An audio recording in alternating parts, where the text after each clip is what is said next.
Hello YouTube community. We are going to look at a new shot submitted by one of my students. And a lot of my students and a lot of newcomers into Whipnik, they ask for how do we make a tail flexible, or how do we not make it look like it's stiff. A lot of things that goes into a tail. Of course, there's things like the shapes, the key poses, but not only the key poses, it also the in-betweens are very important. So let's look at this small part of uh, of how we can make this tail better. You can also have a look at the speed up tutorial in our YouTube channel. Should be somewhere around there in the page. But let's dive in and look at how we can make this a better tail. Now keep in mind the animation already is kind of okay. There's some few mistakes here and there. I mean, I can go in there, tweak timing a little bit, but okay, we can move forward with the tail for this one. Okay, so we have this tail. Let's get rid of this one, or maybe make it lower so it doesn't just come in between that. Okay, that's good. Okay, for this purposes we can make that lower. Okay, and then let's go in, let's dive into the tail. Okay, so when you're animating a tail, the thing I always tell my students is to not have flat lines in the animation. If we look here, you can see there's some flat lines coming here, there's some flat lines coming there, there's some minor timing issues over there, um, there's a break of curve over there. Maybe this could, I'm just guessing over here because these curves don't look as clean as they can be. But when we go into the animation, we might be able to see that if they work or not. There's some curves over here that don't make sense a lot. Also these ones. But let's dive into the animation. Let's see. No, let's see what happens if we tweak the curves. Okay. So the first thing I always do is select all the curves over here and just auto tangent them, so it's easier to move the keys around. And then next thing I do is repose the first pose. Pose is not that bad, but I think it can be a bit more better. Let's put it in, put it there, right? And then put this over here. So that's a meaningful curve of the tail right there. It looks appealing, looks better. And then we come here on the translate rotate Z, and we can see that our first pose has already tweaked the curves, and that flat line over here is gone. So maybe the curves, the poses can be corrected a bit more. Okay, so if I take this and uh, scroll in my timeline, I can see that the tail is very stiff. Stiff meaning that there's no pose change in frame 1 and frame 3. It's just rotating from this pivot right here, but it's not changing anything. So what we want to do is, okay, let's key it here on frame 1. I press key. On frame 3, I'm going to press key again and pose this in a way that gives a beautiful overlap on the tail. Not much, so we don't break the tail over here. And then I also go into my graph editor, give it a nice curve in there. And if I go in from 1 to 3, we can see there's a pose change, but the problem now is that there's the whole tail is stiff on frame 1 and frame 2. So what we want to do over here, it's we can either move this up a bit and move this down, take this and give it a better shape. So now we can see that it is much better. It's moving. Okay.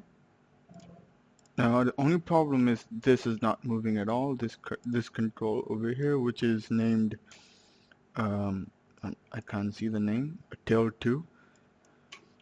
So let's animate that as well. Let's take that and move it in a bit. Take this one. We can move that in a little bit more, just a little bit, so we know that animation is happening. Take that. We can move that away. There you go. It's much better on 1 2 3. That is much better. Okay, so that's basically what I do when I tell my students that it's very important that you go into your animation and think about what exactly does your animation need to make it less stiff, because stiffness in animation is not appealing. It also looks very weird, looks very off. We don't want that in our animation. Okay, so if I fast, let me tweak a few more frames and then I'll just fast forward it so you can see the final product. I don't want to stretch this video, but let's go from frame number 3, and then frame number 4. We can see there's a huge jump from this frame to this frame on this curve. Let's just delete all of that, and then let's fix it from here. So frame 3, and then frame 4 is when, or frame 5 is when the ball is on the ground. It's squashing. The only problem right now is that the tail is going through the ground. Now if I go into my perspective view here and I turn on my grid, which is not visible here, let's create a plane. Let's go to poly modeling, let's create a plane, let's increase the size and put it right here. So you can see the ball is on the ground, but the tail is beneath the ground, and we do not want that. All right, so let's get rid of the plane first. Let's take that away, and then take this away, and all we want to do is to pose it better on frame number 5. All right, so frame number 3 has curves. On rotate Z, it's keyed. On frame number 5, I'm going to key it again and then pose it. Now to better pose it, I'm just gonna make it straight first, right, to the default rig setting, and then let's pose it better. So what I usually do is start by rotating all of them, and then go like one control at a time, so it's just cohesive and not breaking the rig whatsoever.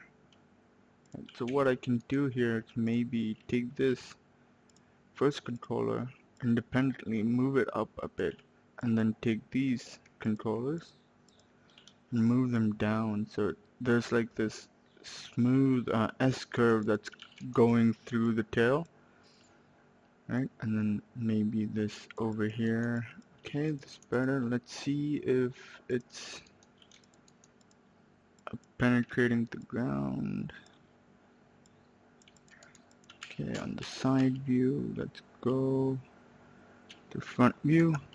Okay, it still is, so let's go here, take that and move it down a bit. Maybe this is better. Okay, and then let's go into the plane. Okay, it's very little bit. Yep, let's take that up, take this, take that down. Oh, okay, this is better. Yeah, so posing, well, I don't have a reference with me right now, but a reference is much better if you want to have a really good pose. But again, really shouldn't have any difficulties in posing, because you take your time, pose every single keyframe, and what makes it look good is what makes the pose looks good to you is the final product, in my opinion. So it's this. Okay, it's very nice. Now frame 4, it feels a little stiff. I mean, it feels like a log, just this part, this whole part right here. This whole part right here feels like a log just coming down. So what I can do is take the first two controllers and then give it a little bend in there, so it just looks like it's having a follow through. And then on frame number 5, it's just coming down. That's good. Let's take this, take that, and take all of this. Rotate Z, and then on frame number 6, let's see what's happening in the graph editor. Frame number 6, this is happening. I don't want that, I don't want that, I don't want that. So I have a few frames here which are cleared. I can animate peacefully. On frame number 7, frame number 6, it's going up. Frame number 7, let's animate that. Okay, let's reset. Bring this down in Z. Okay, that's good. And then take the last 3 controllers, bring that over there. So it's a nice S shape coming through the tail. Yeah, there you go. Okay, so well, this pose has to be tweaked a little bit, but I want to see what happens when I play on frame number 5, and then frame number 6. Okay, this, and then frame number 7. So what's happening right now is the tail is pretty okay. I would say it's not that good. Pretty okay in posing wise on frame number 6. But I still want to tweak it a little bit, so it poses itself better. So for number 6, I want the tail to still be on the ground and just dragging along with the ball, right? So let's have that in there, have this there. So just dragging along, just resting. There you go. That's much better. So just coming down and dragging along. So you can see that there's a very nice shape change that's happening over there, right? On frame number 5, what we can do is reduce this part, reduce the just reduce that bulginess that was over here on the third control, so we don't have that much of a big change on one frame from the bulginess. Okay, that's good. And then yeah, yes, select all. Frame number 7, this is okay. Frame number 7, so we can see our graph editor, which is a little bit wonky over here, but as long as it looks good in my perspective, I'm not going to change much, right? And then over here I'm going to do the same. Take that, bring it down, take this, bring it down here, maybe give it a little bit curve, so it just takes that and give it a really nice curve in the animation. Okay, this is good. Now keep in mind I'm just posing my tail over here, right? For frame number 9, I'm just posing it because what happens in frame number 9 is the ball is gonna come down eventually, right? So what we want to do is the first controller leads the whole tail to go up. So what happens here is we can take this controller, let's make it start going up on frame here, frame number 8. Frame number 9, it's already going up. So on frame number 9, this part of the tail and these parts of the tail needs to have a really nice curve on them, so it feels like the tail is just following the head of the tail over here, right? And then the head of the tail needs to keep going. Right now there's a flat line over here. It's a very little animation that I consider to be a flat line, right? So we can keep that up, keep this up here, and then there's a small ease out over here. That's good. Oh, okay, that itself is looking very nice. We can see that the tail is now flexible. We can see it is following the ball very nicely. Okay, so that's all I'm gonna do um, by talking. Uh, let's fast forward this and see the final animation in the end. Alright, it'll be a couple of seconds for you guys.